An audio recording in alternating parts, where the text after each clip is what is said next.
తెలుగు వారందరికీ శ్రీ విశ్వావసునామ సంవత్సర శుభాకాంక్షలు. ఈ ఉగాది పర్వదినాన మనందరి ఇళ్లలో ఆయురారోగ్యాలు సంపదలు వర్ధిల్లాలని కోరుకుంటున్నాను. పురాణాల ప్రకారం చైత్ర మాసం శుక్లపక్షం శుద్ధ పాడ్యమి తిథి నాడు అంటే ఉగాది రోజున సృష్టి ప్రారంభమైనట్లు అందరూ చెప్తుంటారు. వేదాలను తస్కరించిన సోముకుడిని హతమార్చి మత్స్యావతారంలో ఉండే విష్ణువు వేదాలను బ్రహ్మదేవుడికి అప్పగించిన ఈ శుభతరుణం పురస్కరించుకుని విష్ణువు ప్రీత్యర్థం అంటే విష్ణువుకు నచ్చేటట్లు ఉగాది ఆచరణలో కూర్చుందని చాలామంది నమ్ముతారు. చైత్ర శుక్ల పాడ్యమి తిథి నాడే ఈ విశాల ప్రపంచాన్ని బ్రహ్మదేవుడు సృష్టించినట్లు పండితులు చెప్తుంటారు. అందుకే సృష్టి ఆరంభానికి సంకేతంగా ఉగాది పండుగ జరుపుకుంటాం.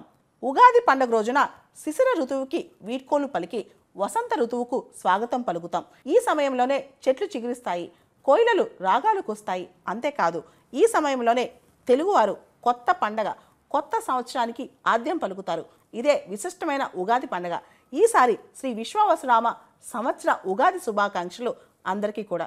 ఉగాది రోజున తెలుగు వారందరూ ప్రత్యేకంగా తయారు చేసుకునేది ఉగాది పచ్చడి. ఇది షడ్రుచుల సమ్మేళనం. జీవితంలో అనేక భావాలు బాధలు అనేక రకమైన ఎమోషన్స్ ఇవన్నీ కలిపితే జీవితమే ఒక ఉగాది పచ్చడి.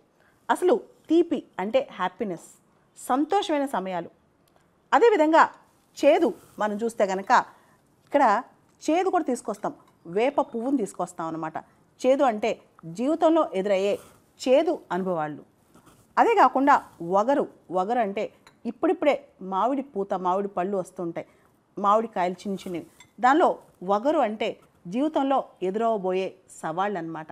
అవి పక్కన పెడితే జీవితంలో మనం ఇంకా చూస్తే కనుక పులుపు అంటే నేర్పుగా వ్యవహరించే అంశాలన్నమాట. చాలా నేర్పుగా తెలివిగా వ్యవహరించాల్సిన అంశాలన్నమాట. తర్వాత అన్నిటికి మించి కారం అంటే బాగా ఘాటు. పాత రోజుల్లో మనం మిరపకాయలు లేనప్పుడు మన దేశంలో మనం ఎక్కువ వాడేది పెప్పర్ అంటే మిరియాలు అన్నమాట. సహనం కోల్పోయే సందర్భాలు అంటే రకరకాల రుచులు, బెల్లం కావచ్చు. మనం ఉప్పుని గమనిస్తే కనుక జీవితంలో రుచికి సంకేతం, ఉత్సాహానికి సంకేతం.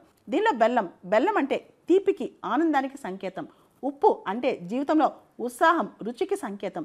వేప పువ్వు జీవితంలో కలిగించే బాధ చేదు అనుభవాలకి సంకేతం.